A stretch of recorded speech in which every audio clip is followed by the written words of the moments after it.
Les damos la bienvenida a Agromira, un evento en el que compartimos conocimiento, innovación y compromiso con el ambiente y las personas. Nuestras actividades principales se estarán llevando a cabo en el edificio de posgrado y en el edificio Henry Wallace. Queremos que su participación sea segura y positiva. Por eso es fundamental que conozca y respete los siguientes lineamientos. Ingreso y circulación segura. Siga las rutas de emergencia señaladas. Preste atención a los rótulos y las indicaciones del personal del evento. Parquee en zonas designadas y en posición de salida. ¿Qué hacer en caso de emergencia? Le recordamos que, en caso de alguna emergencia, si ocurre un temblor, conserve la calma. Si se encuentra al aire libre, aléjese de estructuras, postes eléctricos y árboles. Si se encuentra bajo toldo o en interiores, evalúe su entorno. Si es seguro, permanezca en el sitio. La evacuación se realizará únicamente cuando el personal encargado se lo indique. En caso de incendio, evacúe de inmediato, sin correr y sin devolverse por objetos personales. Siga las rutas señaladas y las indicaciones del personal de apoyo. Puntos de reunión. Al evacuar, diríjase al punto de reunión más cercano. No se aleje hasta que el personal autorizado indique que es seguro hacerlo. Contamos con un equipo de decanes capacitado y debidamente identificado. Ante cualquier situación, puede acercarse a estas personas o al personal de salud ocupacional. Si necesita asistencia especial, hágalo saber al momento de ingresar. No conducir durante emergencias. Ante cualquier emergencia, no movilice su vehículo. La evacuación debe realizarse caminando, con calma y siguiendo las indicaciones. Cuide su salud. Recuerde estar hidratándose durante todo el evento. Habrá puntos de hidratación disponibles y recomendamos el uso de botellas reutilizables. Un evento exitoso comienza con tu compromiso. Cuidémonos entre todos y todas. Les damos la bienvenida a Agromira.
Desde el 2020 nació la idea de unir a todos los actores del agro en un espacio digital que trasciende fronteras y conecta a personas apasionadas por la sostenibilidad. Hemos identificado un reto en común, la falta de un espacio integrado para compartir conocimientos y oportunidades en los agronegocios. Hoy te invitamos a ser parte de la construcción de una iniciativa que nace de la idea y la colaboración de todos y todas. Imagina una plataforma colaborativa en la que cada usuario, sin importar su experiencia o sector, pueda conectarse, aprender y aportar.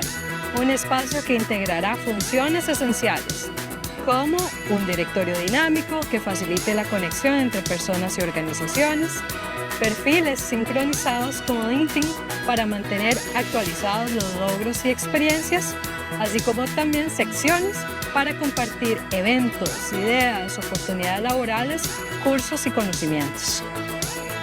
Esta es tu oportunidad de ser parte del cambio. Únete a la co-creación de un espacio que será de todos y todas, donde cada idea cuenta y la colaboración es clave para un futuro sostenible.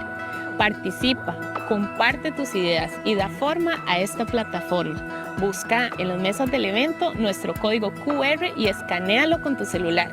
Sigamos construyendo juntos la comunidad de los agronegocios sostenibles en América Latina y el Caribe.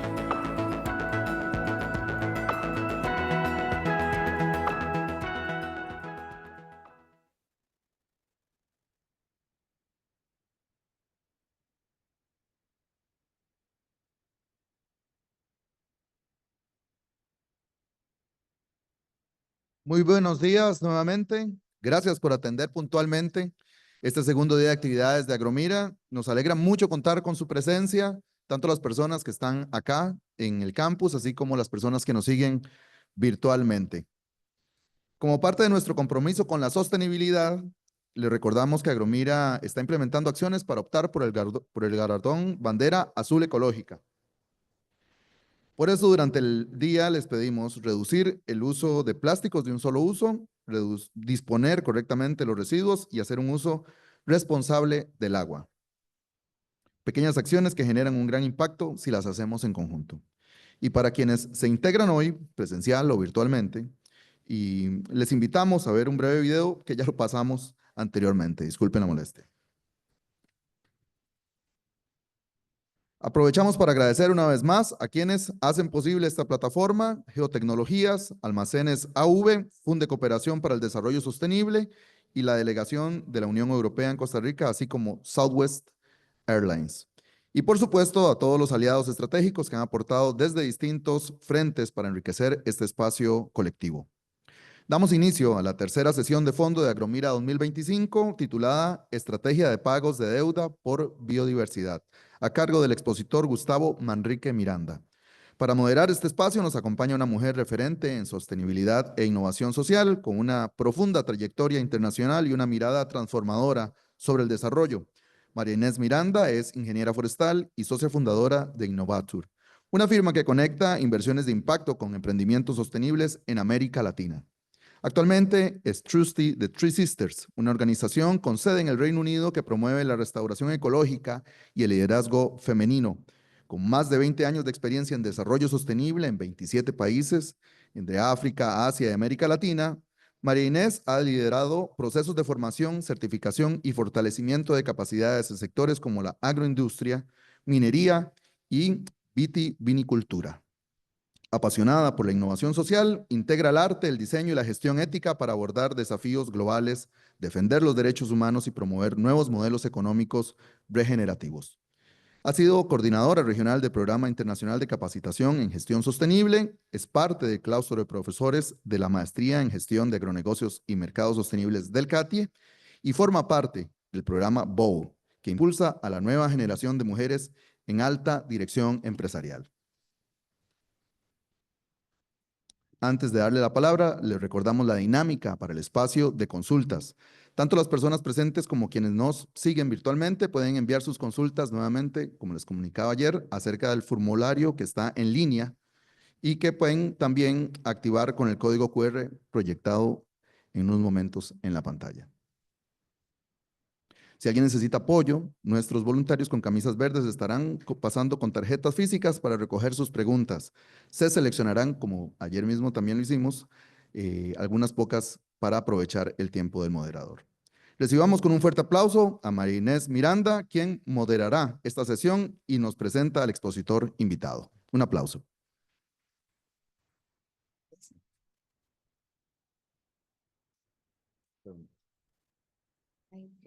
Muy buenos días a todos y a todas por acompañarnos en esta sesión que parece que va a ser increíble. Y es un honor para mí acompañar esta sesión con una de las figuras más destacadas de liderazgo ambiental e innovación política en América Latina. Nuestro invitado de hoy representa una trayectoria ejemplar en la defensa del medio ambiente, el desarrollo sostenible y la diplomacia internacional con visión transformadora. Gustavo Manrique Miranda ha liderado más de 2.000 proyectos ambientales a lo largo de su carrera y ha sido reconocido en múltiples ocasiones por su impacto y compromiso con la sustentabilidad.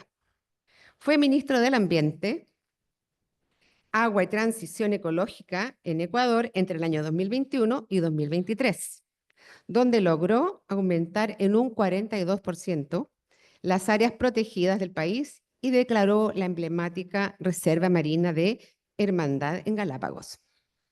En 2023 asumió el cargo de Ministro de Relaciones Exteriores y Movilidad Humana, demostrando que la agenda ambiental y diplomática pueden ir de la mano. Además, lideró el canje de deuda por conservación más grande de la historia, generando un ahorro de 1.100 millones de dólares y destinando 450 millones para las Islas Galápagos.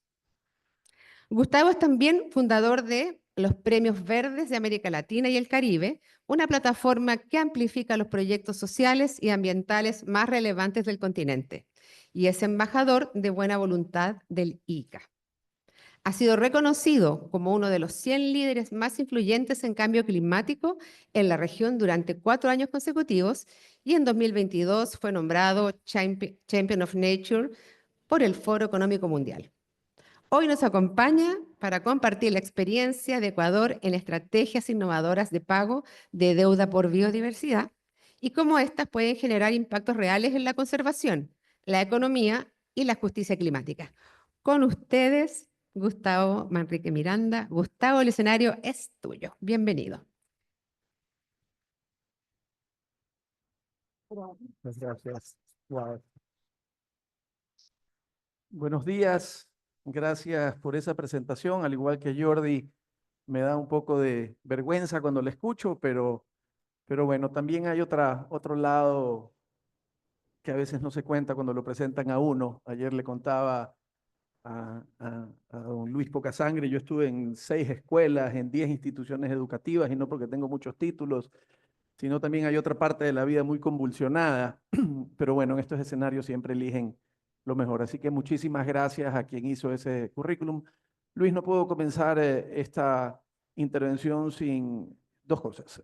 Agradecerte a ti y por medio de ti a todo tu equipo. Ha sido una organización impecable, hay buena vibra, buen entorno, buen ambiente, cuidan todos los detalles. Y así que agradecerte y felicitarte por esto, y buen viento y buena mar para Agromira 2 y 3 y 4, porque este es un espacio definitivamente que este sector, aquí a la coordinadora general también, que este sector lo necesita.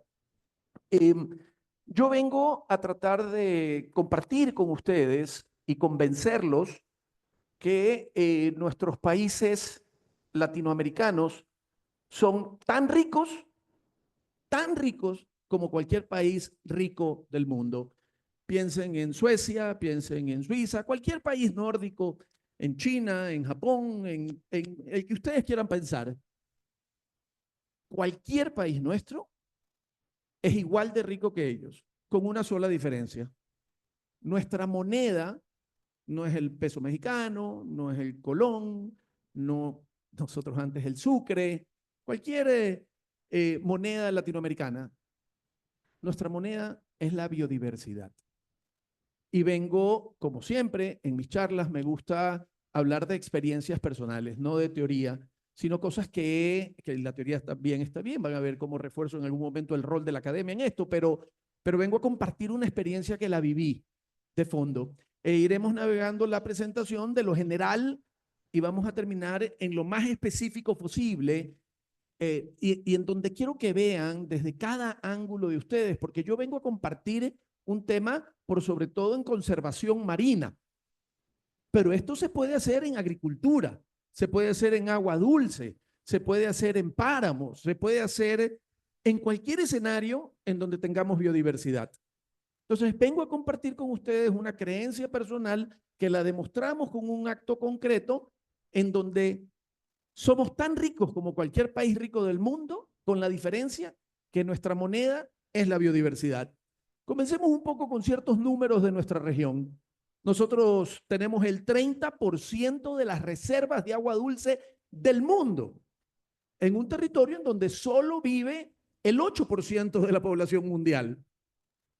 Podemos discutir muchas cosas, pueden haber negacionistas de cambio climático, una serie de cuestiones, pero nadie puede discutir que el agua dulce es el recurso elemental para la vida. Pues bueno, los que estamos aquí somos dueños del 30% de las reservas renovables de agua dulce. Tenemos el 40% de la biodiversidad del planeta. Absolutamente todos nos enseñaron la relevancia de la biodiversidad y todo lo que se puede hacer, consecuencias digitales o la importancia de la cadena trófica y demás. Pues bueno, este auditorio, de una u otra manera, es dueño del 40% de toda la biodiversidad planetaria. El 50% de los bosques tropicales están en América Latina. Y ojo, son 60 países del mundo que tienen bosques tropicales, según estuve leyendo. La verdad es que nunca coincidimos con las teorías exactas, ¿no? El otro día preguntaba cuántos países somos en América Latina y te ponían una serie de condiciones, si incluyes al Caribe, si no incluyes al Caribe, si la... En fin, pero tenemos el 50% de los bosques tropicales del mundo acá.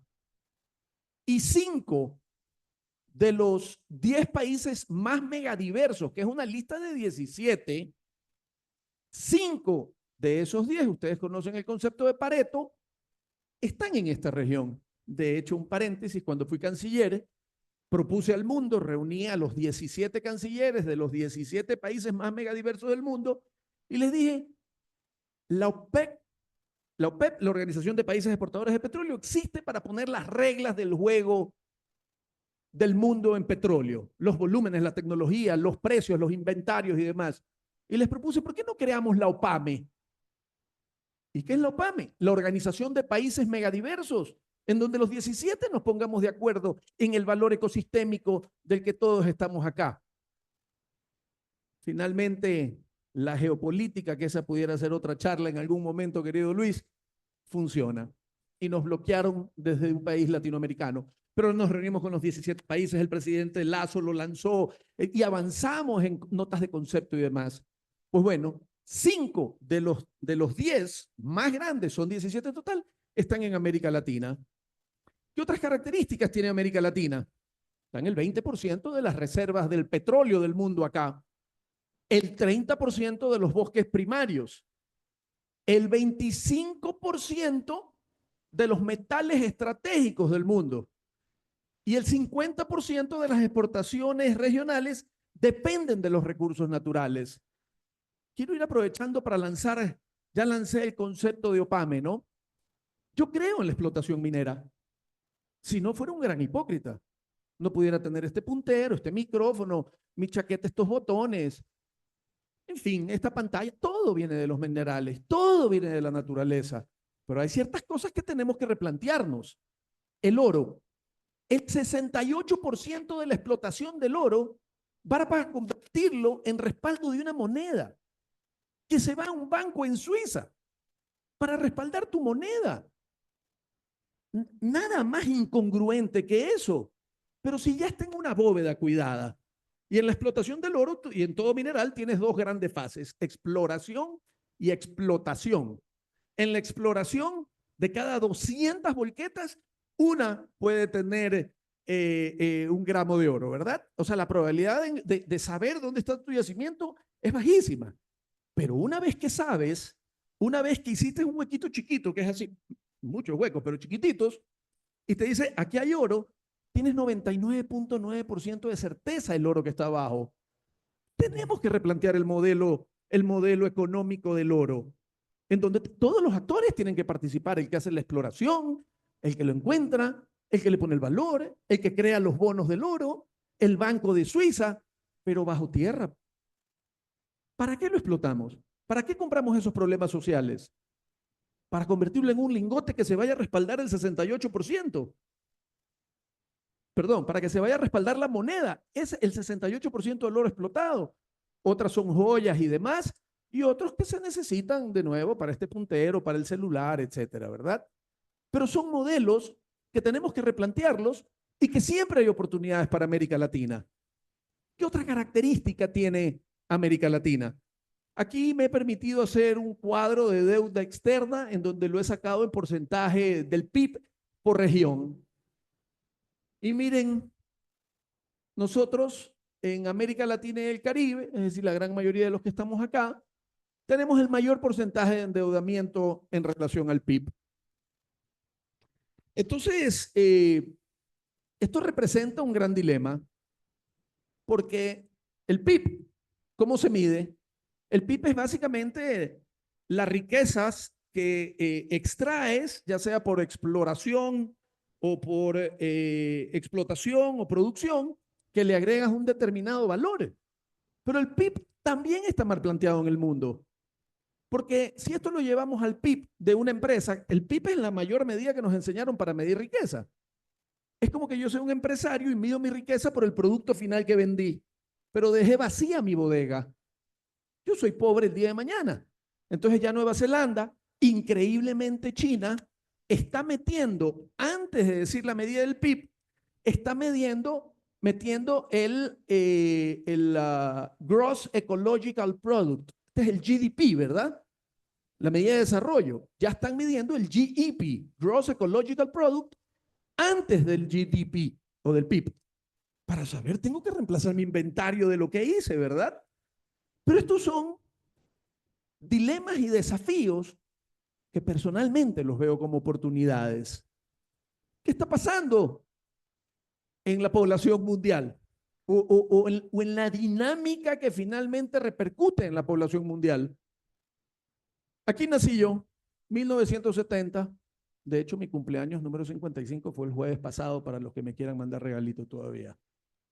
Y festejé como fiestas patronales. 3.700 millones. Hoy no me lo han contado. No es que te dicen la época de los dinosaurios, antes de Cristo. No. Mi generación, mi generación, como la mayoría, bueno, no la mayoría, pero algunos de ustedes, estamos aquí. 8.200 millones que necesitan lentes, que necesitan trajes, que necesitan el puntero, que necesitan esto, que necesitan la pantalla, una casa, una movilidad, por más que sea eléctrica, por más que no emita CO2. Y vivimos en un único planeta, circular. No es una figura geométrica lineal, es circular. Y no hay duda que necesitamos los árboles, y no hay duda que necesitamos el oxígeno y el agua y toda la biodiversidad. Y esto le está metiendo una presión terrible al modelo. Y esto nos ha llevado a lo que se conoce en el mundo de la sostenibilidad, que no voy a profundizar, como una triple crisis climática. Tenemos un problema con tres ángulos muy graves, cada uno con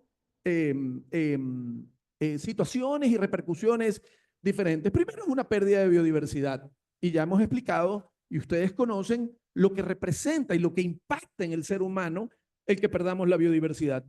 Por ejemplo, lo que decía de las secuencias digitales, los anfibios, las ranas, tienen unas características muy particulares de poder vivir bajo la tierra y poder vivir en el sol y en la humedad y en cualquier condición, y no le caen bacterias, no le cae nada. Bueno, ¿qué ha hecho el ser humano? Extraer esa secuencia digital, copiarla, imitarla a nivel de laboratorio, y grandes remedios vienen de esos. O antídotos y demás. Entonces, perder la biodiversidad es terrible. Leía que hasta el año pasado, en los últimos 5 años, el 82% de los arrecifes del mundo está sufriendo blanqueamiento. Amigos, si desaparece el 70% de los arrecifes del mundo, a un carro, el filtro de aceite de un carro cuando va rodando, te va a rodar con la reserva que tiene en el motor del aceite, pero eventualmente el carro se va a fundir. El arrecife hace exactamente lo mismo, pero lo vemos en un mundo etéreo, lo vemos en un tema que no lo termino de comprender. Y como yo no he sido un gran intelectual y he aprendido con mensajes cortos, es la forma en la que yo entiendo y además comparto. Pero el filtro del vehículo es exactamente igual al arrecife. Nosotros somos el vehículo. El arrecife es nuestro filtro de nosotros. Eventualmente nos vamos a afectar muy severamente. Luego tenemos la contaminación, particularmente en aire y en los océanos. El océano tiene una inmensidad, una capacidad de depurarse. Amigas y amigos, el 25% de la proteína del mundo viene de los océanos. Que tienes y entra una volqueta por minuto, y de esa volqueta el 80% es materiales de un solo uso, principalmente plásticos. Pero adicionalmente, al menos a mi generación, nos enseñaron que el oxígeno viene de las plantas. De hecho, me acuerdo que decían, no duermas con las plantas dentro del cuarto, pero en definitiva viene de la selva el oxígeno. Bueno, hoy está comprobado que 1 de cada 2 respiraciones, la segunda me vino del oxígeno, del océano. Cambio climático. Estamos luchando por no subir 1.5 grados. Y por un ejemplo de agricultura, por ejemplo, ¿qué significa 1.5 grados? 1.5 grados de la temperatura del planeta, no la temperatura atmosférica, ¿verdad? Porque ese es otro error de los que tenemos los ambientalistas, que es explicar en un lenguaje que nadie entiende nada. Pero eso quiere decir que donde tienes temperaturas promedios de 30, puedes llegar a tener temperaturas promedios de 40. Bueno, nos abrigamos más o nos ponemos aire acondicionado. No. ¿Y qué pasa con el cultivo de papa? Que lo estás produciendo, me invento, y perdón, yo también soy ingeniero agrónomo, pero no ejerzo hace muchos años, donde lo produces a 2.800 metros sobre el nivel del mar. Ahora te tienes que ir a 3.500. ¿Y qué pasa? Es que allá no tenemos sistema de riego, no tenemos dispensarios médicos, no tenemos carreteras, hay que reconstruir todo. Entonces, el cambio climático es un cambio de modelo total de nuestro sistema. En todo caso, esta es uno de los problemas que está, y además tenemos la problemática que estamos viviendo en un sistema de economía lineal en vez de en un sistema de economía circular donde los materiales vuelvan a ser insertados en el sistema y tengan una segunda oportunidad para formar parte del mismo producto o uno nuevo. Entonces, tenemos una situación, porque a mí me gusta decirle oportunidad, pero tenemos una situación. Somos parcialmente dueños de una riqueza que está en una gran bodega sin fecha de caducidad que se llama naturaleza. En nuestras selvas, en nuestros mares, en nuestras montañas, en nuestros ríos. Ustedes llámenlo como sea. Tenemos unas deudas terribles en nuestra región. Por región el más endeudado. Y como autoridad, ayer hablábamos con Jordi y me ponía un ejemplo que yo decía, yo no sé qué decisión tomaría de unas fragatas en Cádiz y el tema de la gente con mayor desempleo del mundo, creo que era por región, por cápita, no me acuerdo, y una determinada población decía, te doy ese trabajo, pero esta población sabes que es para hacer daño a otra. Entonces, estás en esa situación.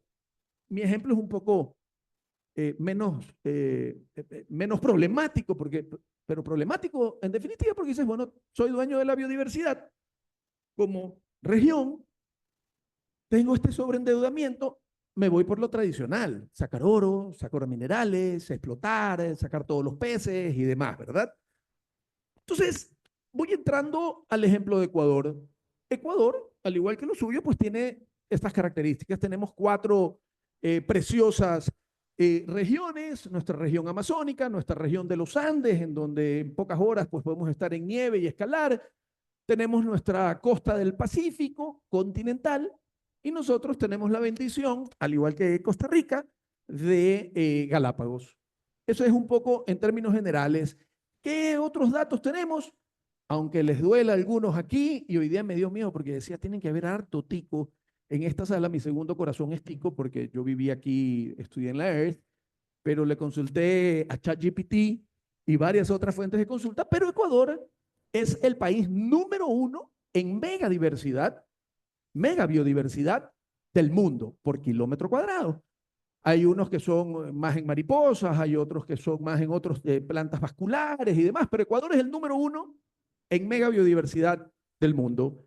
Tenemos 91 tipos de ecosistemas, el 20% de las áreas están protegidas. Cuando entré como ministro de Ambiente estaba el 13, lo subimos al 20.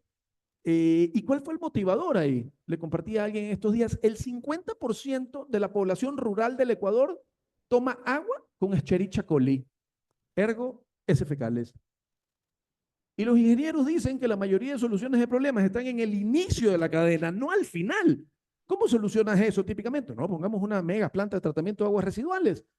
Pero yo me enteré, aprendí, que los alcaldes que tienen la responsabilidad de dar el agua, ya sea si eres alcalde, agua potable, y si eres prefecto, agua para riego, les costaba 17 centavos de metro cúbico si les llegaba limpia. Y 56 centavos de dólar el metro cúbico si les llegaba sucia. Entonces, donde el presidente, que era un ex banquero, un hombre de números, yo no le hablé de biodiversidad. Le dije, presidente, le tengo una propuesta para que a los alcaldes tengan más plata en sus bolsillos para que puedan hacer otras obras. Sí, cuéntame. Presidente, es que el 50% de la población del país están tomando agua con heces fecales. Pero es responsabilidad de ellos. Sí, presidente. Pero los ingenieros dirían que es más barato solucionar el problema al inicio del problema que al final. Protejamos las áreas de protección hídrica de alta relevancia. Y eso es proteger, básicamente ver que no se produzca minería ahí y demás. Y tenemos 5 áreas del patrimonio de la humanidad. La primera fue, coincidentalmente, Galápagos. Pero al igual que en el anterior, en el que decía Latinoamérica tiene estas características de biodiversidad, pero también tiene estos desafíos en términos económicos, Ecuador también tiene sus desafíos. 17 billones de dólares en deuda externa en mercados privados. El 50% de la matriz productiva está basada en materia prima. En ese entonces, esto es un dato del 2023, éramos el tercer país con índice de mayor riesgo país, ¿verdad? Que es una medida que se hace en función de varios factores. Y un país con necesidades básicas insatisfechas. Con cierto grado de vergüenza, les debo recordar que nosotros hasta el año pasado nos cortaban la luz 14 horas al día, ¿verdad? Entonces,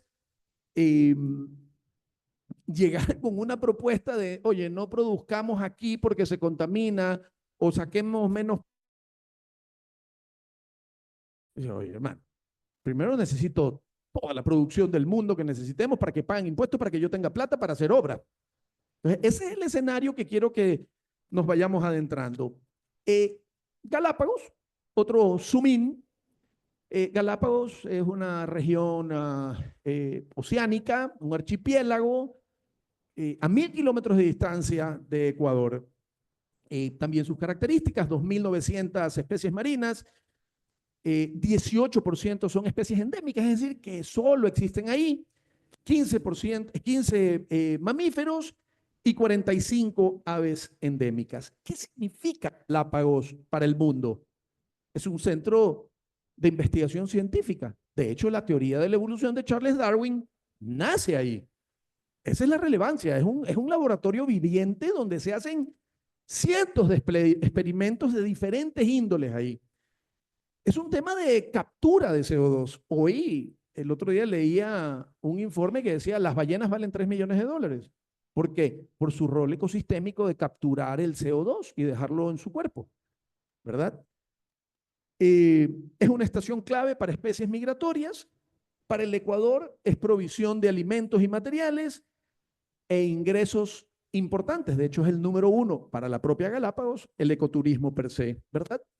Otros servicios ecosistémicos aporta 5.4 millones de dólares el tiburón al turismo del Ecuador. ¿Alguien tiene idea cómo se llega a este cálculo?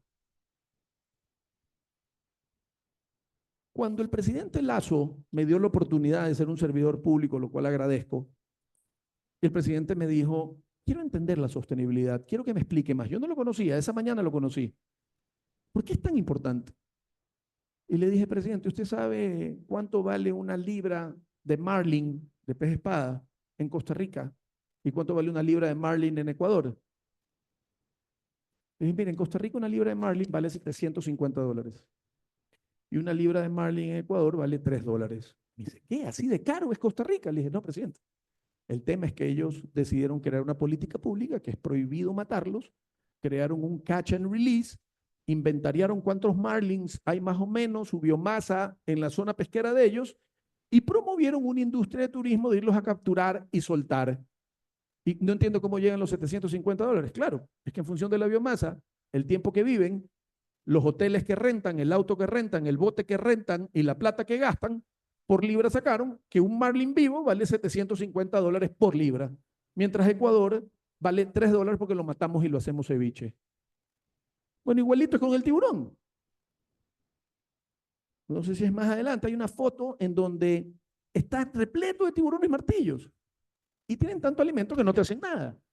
La gente va a bucear como un turismo vivencial, ir a bucear con ellos. Eso es lo que vale cada tiburón vivo.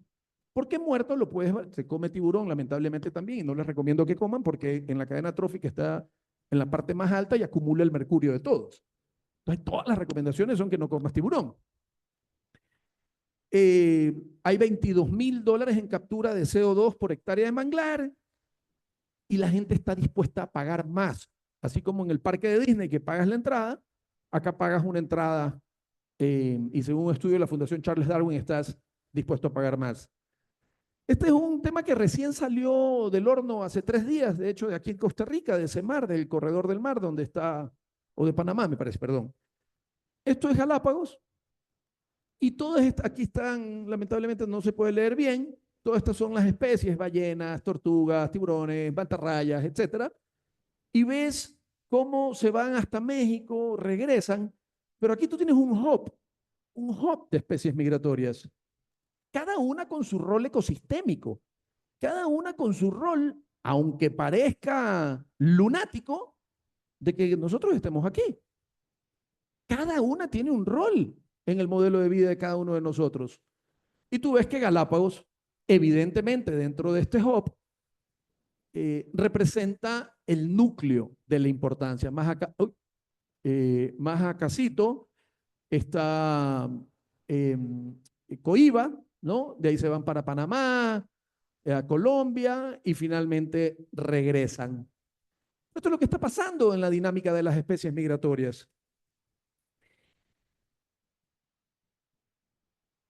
¿Qué retos o qué amenazan a Galápagos? Especies introducidas. De hecho, es uno de los principales factores que amenazan a Galápagos. Cuando fui ministro de Ambiente, te viene con la dura responsabilidad de ser presidente del Parque Nacional Galápagos. Buscaba cualquier excusa para ir para allá. Y, por ejemplo, por haber introducido una larva, Phylornis downsii, que se está metiendo por las fosas nasales de los pichones y se va al organismo, los está matando cuando son pichones, pero porque se introduce una larva. Ustedes saben que para entrar a un avión lo fumigan antes de entrar a Galápagos, o para cuando va a entrar un barco tiene que parar no sé cuántas millas afuera y se le limpia el casco. O sea, realmente es un laboratorio.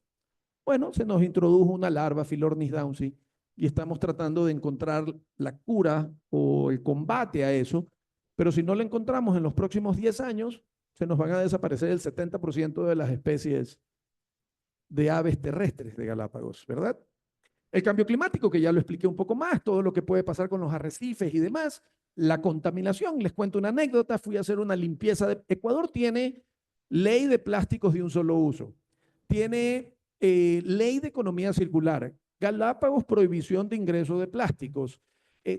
Somos el país de mayor reciclaje de plásticos de botellas PET per cápita en el mundo. Tenemos una serie de restricciones, como para decir, en plástico estamos más o menos bien. Fuimos a hacer con el equipo del parque una limpieza de las costas de Galápagos.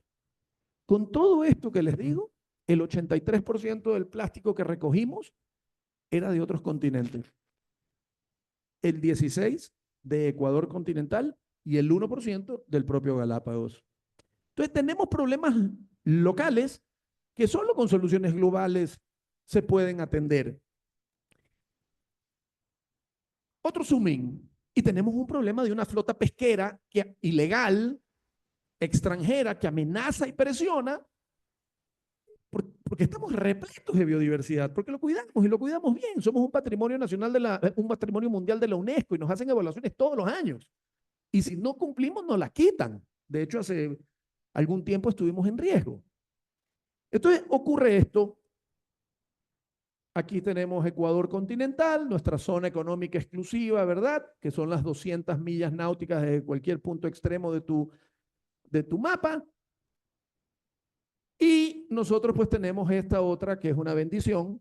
Tenemos 2 zonas económicas exclusivas, esta es nuestra otra zona.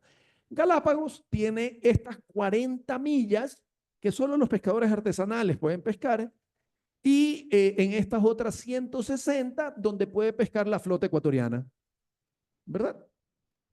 Pero miren esta presión. Esto es una imagen satelital real, ¿no? Aquí hay 260 barcos en el filo de nuestro límite de la zona económica exclusiva, cerrando todo. ¿Y saben lo que hacen a veces? No, se parquean acá, miden las corrientes, los FAT, que son unos aparatos que simulan carnada, que le ponen un GPS, entonces los engañan a los peces, vienen, se pegan ahí y el aparato se mueve con las corrientes, lo tiran por aquí y viene para acá y se parquean acá y acá lo cogen. ¿Legal? Sí. ¿Ético? No creo. Nos fuimos a hablar con Xi Jinping a contarle esto, porque hoy que ya no soy canciller, puedo decirlo, esta flota, antes decía la flota extranjera, hoy digo es flota china. Flota china. Que se hagan un poco más acá. Y en el año 2017 tenemos el famoso caso Fu Yuan Yu Lane. Este barco lo cogimos aquí con 6.000 tiburones cercenados. 6.000. Y en este caso, digamos, no sé si bien o mal, pero lo subieron, porque normalmente le quitan las aletas y los tiran y ves los tiburones muertos, perdón, vivos, sin poder navegar abajo hasta que se mueren de hambre, ¿no? O alguien más se los come. Pero cogimos este barco. En el 17 sigue preso, de hecho ya es un barco ecuatoriano, se metió preso mucha gente. En Ecuador hay más presos por incumplimientos ambientales que por evasión tributaria. Y de eso es algo que me tengo que sentir orgulloso, de todos los ecuatorianos en general. De hecho, aquí tenemos unos ecuatorianos, no sé si tú conoces algún preso por evasión tributaria, yo no conozco ninguno. Pero preso por incumplimiento ambiental te doy una lista.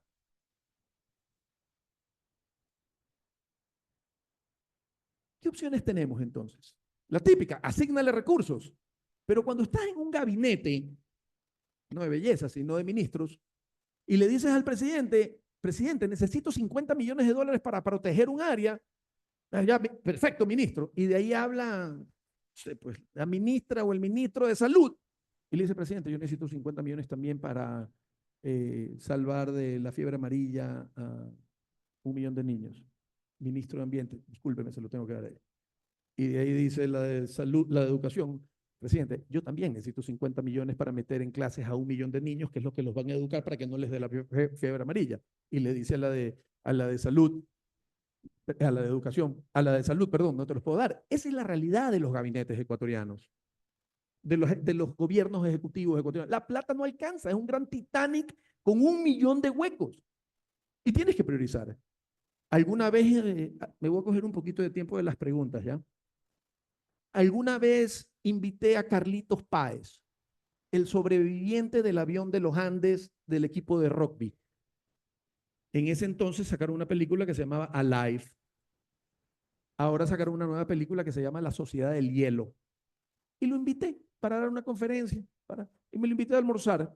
Y luego de la conferencia y haberme visto la película, le digo, oye, increíble, ¿no? Te salvaste en el día 74. ¿Cómo vivir? No, me dice, en realidad yo me salvé en el 14. Le digo, ¿cómo en el 14? Si acabas de decir en la charla y tu película y tu libro dicen el 70 y pico. No, yo me salvé en el 14. ¿Y cómo así? Dice, mira, nosotros a los 2 o 3 días logramos arreglar el fuselaje y empezamos a escuchar las noticias. Entonces decían, lo estamos buscando por la parte norte, nos están buscando. Al día siguiente no los encontramos. Ahora los vamos a buscar por el sur, escuchando, no los encontramos. Y de repente en el día 14 dice, los hemos buscado por todo el país, no los encontramos. En estas condiciones, 14 días en nieve, es imposible que hayan sobrevivido. Declaramos luto nacional, bajamos las banderas a mitad de asta. Yo digo, ¿qué tiene que ver con que te salvaste? Me dice, porque ese día me di cuenta que mi salvación solo dependía de mí, de nadie más, que estábamos solos y que la salida dependía de nosotros. Y esto es un poco la analogía que les quiero decir con, a ver, espérate, yo soy, como le dije algún día al ministro de Producción, al ministro de Pesca, le digo, ¿sabes cuál es la diferencia entre tú y yo?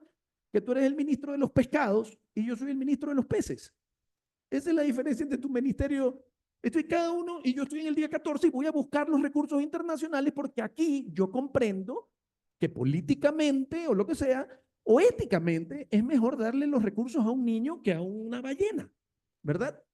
Entonces, basado con esa analogía, propusimos crear la Reserva Marina Hermandad.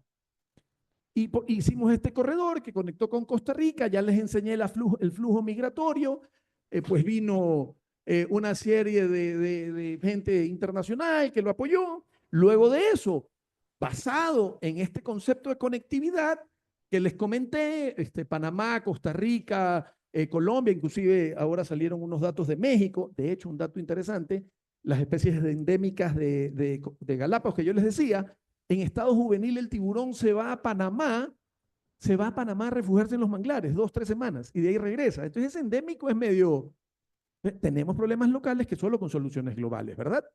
Y creamos el corredor, hablamos con Costa Rica, hablamos con Panamá, con Colombia, con los 4 ministros y esta la firmamos el 1 de noviembre y esta el 2 de noviembre en Glasgow anunciamos el corredor transfronterizo más grande del mundo.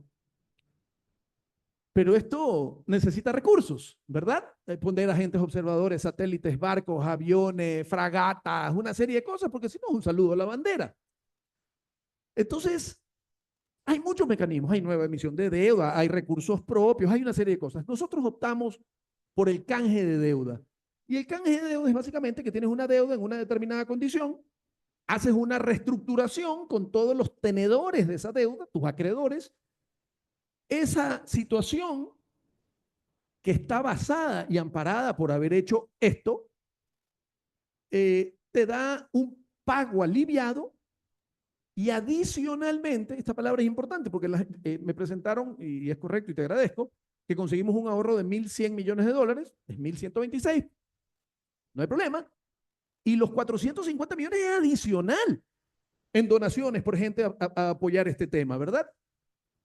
Entonces, un tema que no les he dicho, tenemos la flota pesquera más grande del Pacífico Este tropical, con las necesidades insatisfechas. Entonces, hacer esto es realmente un desafío cuando tienes a tu poder económico diciendo, oye, me estás reduciendo el tamaño de mi cancha y tenemos necesidades insatisfechas. El 22% de las exportaciones corresponden a la industria pesquera y además, debido a una serie de razones correctas que el presidente decidió enfrentar, esta mañana en el desayuno lo hablábamos con Luis y anoche también, como combate al narcotráfico y una serie de razones impopulares, estábamos en medio de una muerte cruzada, es decir, que nos teníamos que ir a casa. Y hay muchos ministros de finanzas y expresidentes que han ido presos por canjes de deuda.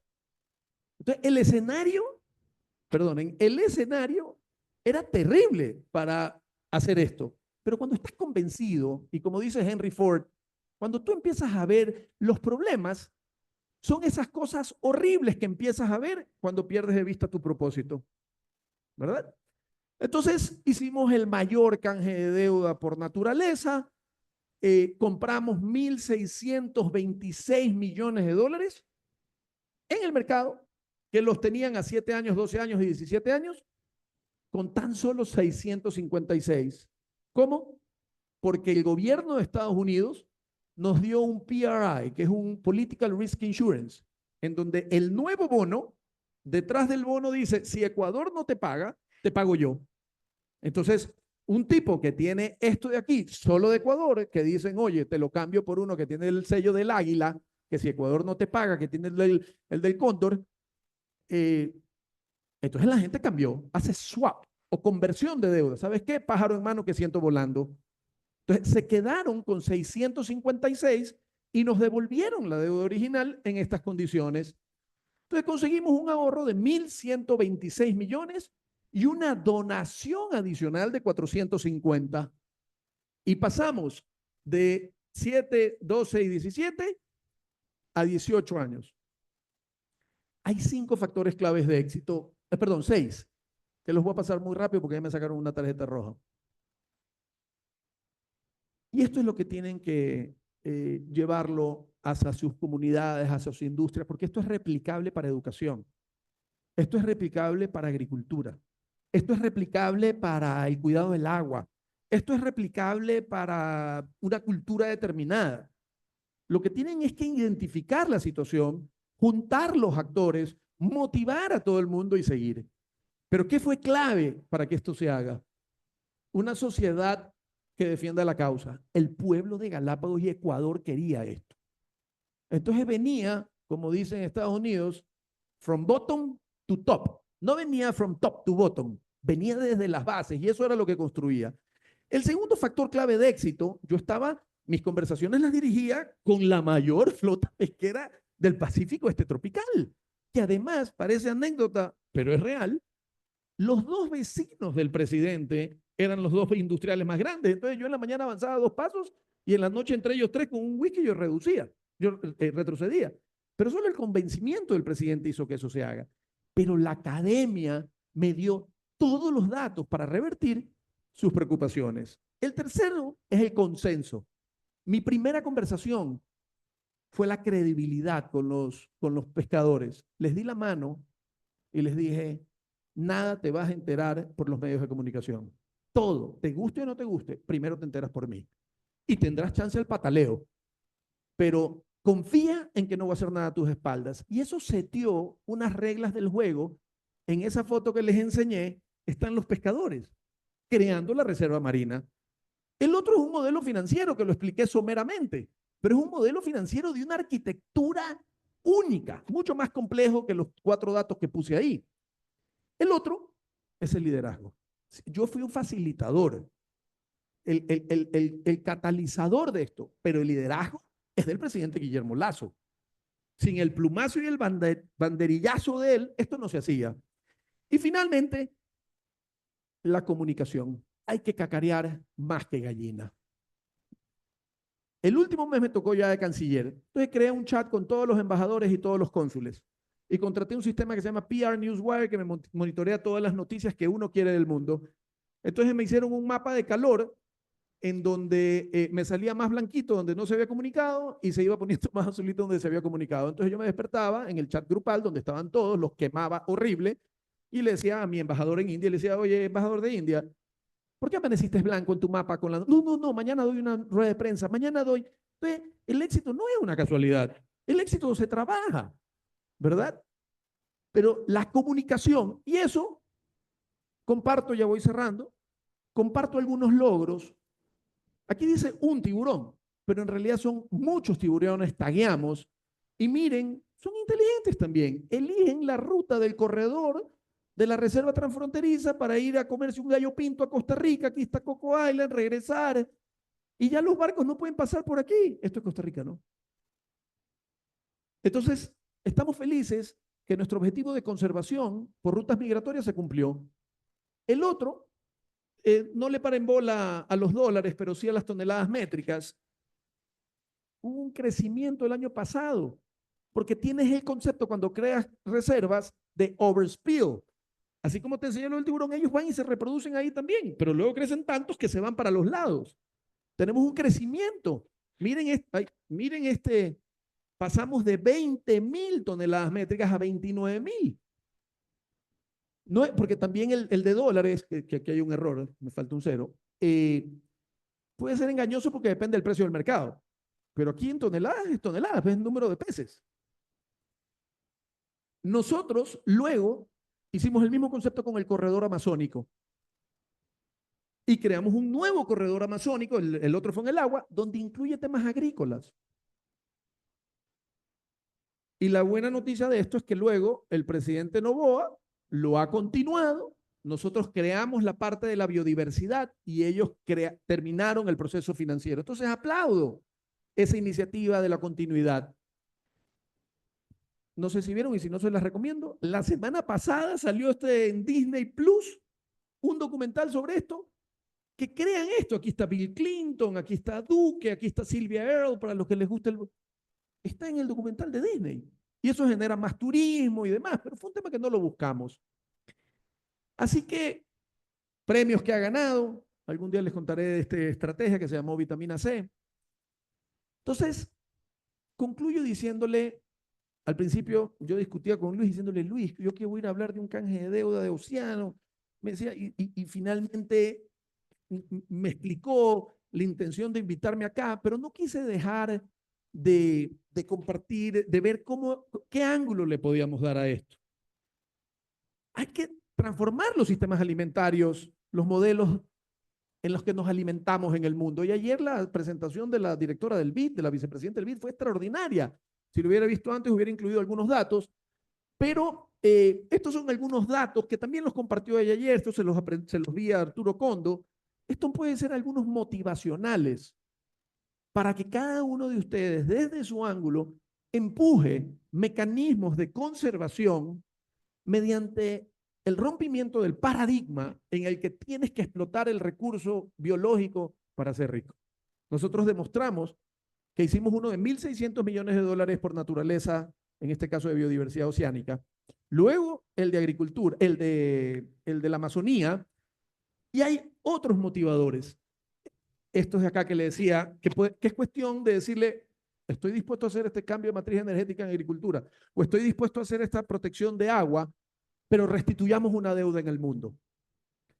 Así que somos tan ricos como cualquier país rico del mundo, con la diferencia que nuestra moneda se llama biodiversidad viva. Muchísimas gracias y perdón los minutitos que me quedé.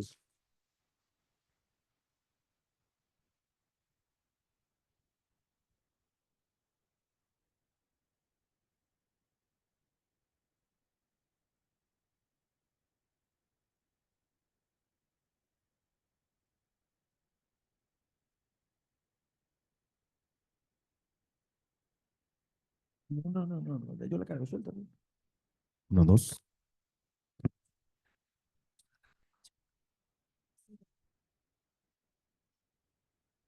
Bueno, ahora nos toca la parte más entretenida, que hacerle preguntas a nuestro súper experto. Y no sé cómo estamos de tiempo. Me muestran una tarjetita roja cuando ya no nos quede nada, la chacal del tiempo, no sé cómo. Gustavo nos hace adentrado en la compleja trama de eventos que ocurren y que desencadenan en los graves problemas que vivimos hoy por no haber respetado el capital natural. La economía mundial se sostiene sobre el capital natural y la actividad industrial, que es el agua, la energía, ¿no? Por lo tanto, nosotros no hemos sabido respetar ello. Y esa multifactorialidad de elementos que nos tienen en esta crisis también requiere una multifactorialidad e interconexión en la solución.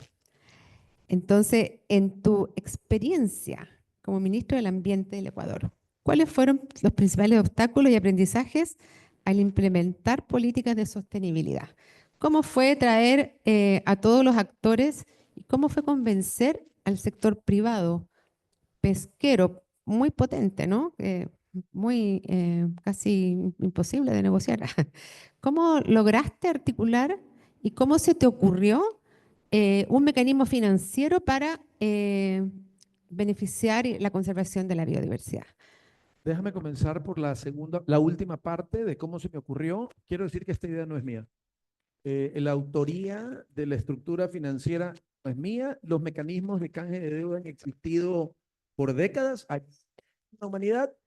El tema novedoso acá es que tiene una serie de arquitectura financiera que lo hace único, pero el experto en ese tema no soy yo y eso viene de otro equipo, ¿no? No quisiera atribuir Pero algo. hay un liderazgo Sí. en querer elegir del menú de opciones, ¿no sé? Sí, y eso me lleva a la primera parte de la pregunta, que es cómo lo conseguimos o cómo lo lideré. Y yo tengo 30 años en sostenibilidad, ¿verdad? Y yo mi negocio es salvar el planeta. Básicamente, si lo tengo que resumir, es cómo movilizo acciones cotidianas de alguien en una dinámica que impacten menos. Ese es como el rol. La respuesta a tu pregunta es, con 30 años de experiencia, sin que tú cambies tu causa, tu propósito, para cada persona que tienes enfrente. Entonces, vuelvo al ejemplo que le dije al presidente. Presidente, ¿sabe cuánto es una libra de más? Bla, bla, porque yo estaba ante un hombre financiero. Adicionalmente, él es muy creyente de sí, Suena un poquito. eh, creyente de la fe. Entonces le regalé de ahí una encíclica, Laudato Si, ¿verdad? Luego, si yo tenía a los pesqueros, yo no les hablaba del rol de la ballena y los servicios ecosistémicos y cuánto CO2 captura. Yo les hablaba del concepto del overspill y les daba los datos duros, ¿verdad? Y cuando estaba con el conservacionista, entonces la respuesta corta es, sin cambiar tu propósito, tu causa, dependiendo a quién tengo al frente, hay un montón de ángulos de cómo entrar para convencer a cada uno. Tiene que ver mucho con comunicación, ¿no? Tu charla de ayer. El pitch indicado a la persona indicada me parece súper valioso porque creo que subestimamos un poco el valor de esa articulación tan específica, ¿no? Mira, yo sé que no tenemos casi tiempo porque nos están mirando, pero quisiera hacer una pregunta de los asistentes. ¿Ah? Sí, ya. Ah, que vamos, ya. Mira, hay una persona que está asistiendo aquí que dice, compartimos los mismos retos. ¿Consideras que existe espacio para los esquemas voluntarios de conservación? ¿Cómo involucrar al corporativo en esto? De nuevo, leí hace poco que el 90% de los consumidores están dispuestos a cambiar sus hábitos de consumo, es decir, jalar de la percha una elección, un producto o un servicio, si ese tiene una marca y unas características de sostenibilidad. Leí también en ese informe que el 70% de los consumidores, probablemente no en un país de consumo local, pero en uno internacional, de cualquier región asiática, europea, etcétera, el 70% están dispuestos a pagar el 10% más ante igualdad de calidad, ¿verdad? Hay mucha menor rotación en las empresas que tienen características de sostenibilidad y la rotación del personal es un tema costoso y demás, ¿verdad? Entonces, luego de 30 años yo te puedo decir algo y es que lamentablemente el sector corporativo se va a cambiar solo por dos razones hacia un tema de sostenibilidad. Si le da más ingresos o si le reduce costos. Y siempre eso se demuestra, ya sea porque internalizas en el largo plazo el costo que te genera, ¿verdad? Por ejemplo, Ecuador fue el cuarto país de América Latina, en nuestro mandato también, en hacer el manual de compras públicas sostenibles. Sabiendo que estaba con un presidente de números, le dije, presidente, mira, la Contraloría nos invita a comprarlo más barato. Y eso está bien. Pero este lápiz vale 15 centavos de dólar. Y este lápiz de acá vale 17. ¿Por qué el de acá vale 17? Porque tiene planta de tratamiento de aguas residuales, porque tiene chimeneas que miden material particulado, etcétera, etcétera. Pero nos obligan a comprar el de 15. Bueno, pero, le digo, presidente, es que estos dos temas nos hacen gastar 4 centavos de dólar adicional en salud pública. Entonces, en realidad el de 15 te salen 19. Entonces, lo que tenemos que agregar es estas condiciones. Entonces, la respuesta corta es: siempre tienes que llevar datos duros de o cómo te genera más ingresos o más ventas o te mantiene en el mercado, o cómo te reduce tus gastos y tus costos, que puede ser que requiere una inversión, por supuesto, pero en el tiempo lo vas a recuperar. Entonces, a mí me tomó como 15 años darme cuenta de eso. Y con el CO2 en los mercados voluntarios, la medida del CO2 es la suma de las emisiones de varios gases transformadas en una constante del CO2, ¿verdad? Según un estudio de PwC, te vuelves más eficiente entre 15 y 22% cuando administras tus estados financieros desde el CO2. Porque el CO2, ¿qué es? Es una factura que pagaste de algo. La emisión del CO2 es una factura que tú pagaste de algo. Entonces, si pagas menos, reduces tus gastos, y si además le metes el tema reputacional, vas a tener más probabilidades de compra. Respecto a lo que tú estás mencionando, hay una nueva plataforma global de declaración de la valorización de los impactos ambientales y sociales del corporativo. Entonces se está como invitando, porque es voluntaria, a que las corporaciones puedan ponerle valor a los esfuerzos de conservación que hacen, por ejemplo, de biodiversidad, y a los costos también. Y es una, tiene una sigla, ¿no? Pero es una plataforma de disclosure que yo creo que es muy alineado con lo que tú dices, porque si no le ponemos número a lo que estamos realmente tratando de proteger o al impacto positivo que hacemos cuando protegemos algo, tomamos una medida importante desde lo corporativo, creo que va a ser difícil, ¿no? Te quiero hacer una última pregunta del público, y que es una pregunta bien contingente. Han habido canjes de deuda en Belice y recientemente por temas de cultura en El Salvador. El DFC del gobierno de los Estados Unidos ha sido clave en todos estos tratos para garantizar la deuda, como tú también mencionaste en tu presentación, ¿no? ¿Cómo ve la posibilidad de que este rol continúe para nuevos tratos debido a que el gobierno actual de los Estados Unidos, debido al gobierno actual de los Estados Unidos, ¿no? ¿Qué más podría jugar un rol fuera de los Estados Unidos? ¿Quiénes financiaron el trato, si tienes conocimiento del corredor amazónico? O sea, ¿qué otros actores están siendo aliados estratégicos para lograr este tipo de acuerdos, en tu experiencia? Es una excelente pregunta y es una preocupación que también me nace y me nació a mí cuando asumió el presidente Trump el gobierno en Estados Unidos.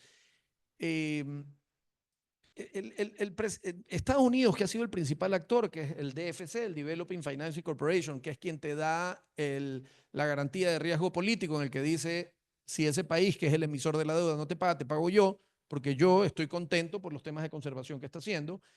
Primero, hay una gran premisa importante con Trump. Trump está yendo mucho en contra de cambio climático. Todavía no está atacando tanto temas de biodiversidad. Y todas estas cosas típicamente apuntan a biodiversidad. Número uno. Número dos, para el DFC también es un negocio. Y si es negocio para esa institución pública de Estados Unidos y el presidente, porque ¿contra qué está? Está contra los USAID y esas cosas que son egresos y egresos y egresos, ¿verdad? Pero aquí nos cobran unas garantías y hay unos valores que pagan. Entonces, no es que es un drene de recursos. Y de ahí creo que lo puede jugar instituciones similares financieras como de Japón o de cualquier país del Medio Oriente. Creo que China puede ocupar ese espacio también. Y también los bancos privados a niveles corporativos. Si tú le das todo un storytelling, que tú eres experta, en donde le dices: oye, yo te debo 50 millones de dólares, soy una fábrica de bebidas, y está 8 años, pero mira, y te lo tengo al 10, ¿qué te parece si me lo bajas al 9.5?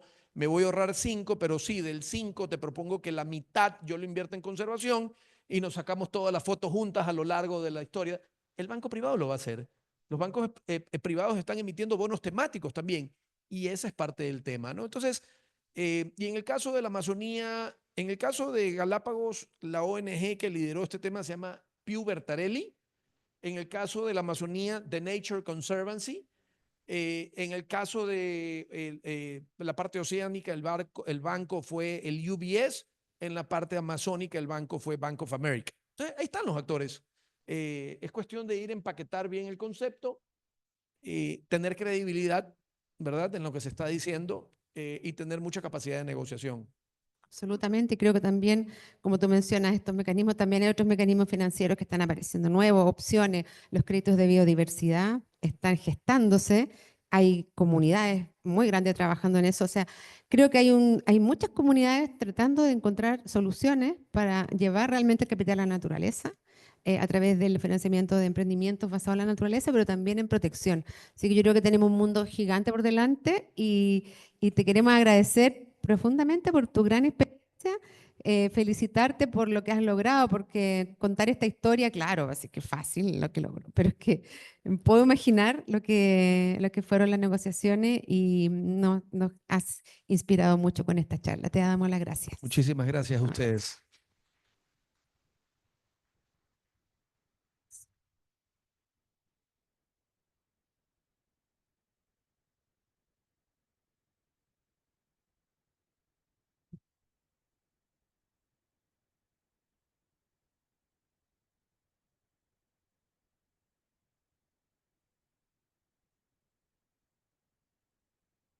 Muchísimas gracias, María Inés Miranda y el señor Gustavo Manrique, también Miranda, y a la moderadora, por supuesto, por esta sesión de fondo.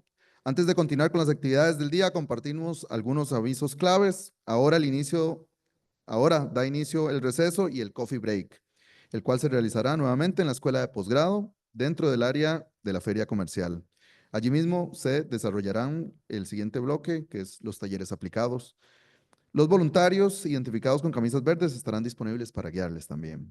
Como parte de nuestro compromiso con el galardón Bandera Azul Ecológica, les invitamos nuevamente a caminar hasta la escuela de posgrado y evitar el uso de transporte motorizado dentro del campus. Les recordamos que en la parte posterior de sus gafetes encontrarán un código QR con acceso directo a materiales, recursos y enlaces relevantes del evento. Les invitamos a escanearlo y aprovechar toda la información disponible. Nos reencontramos ahora en la siguiente actividad.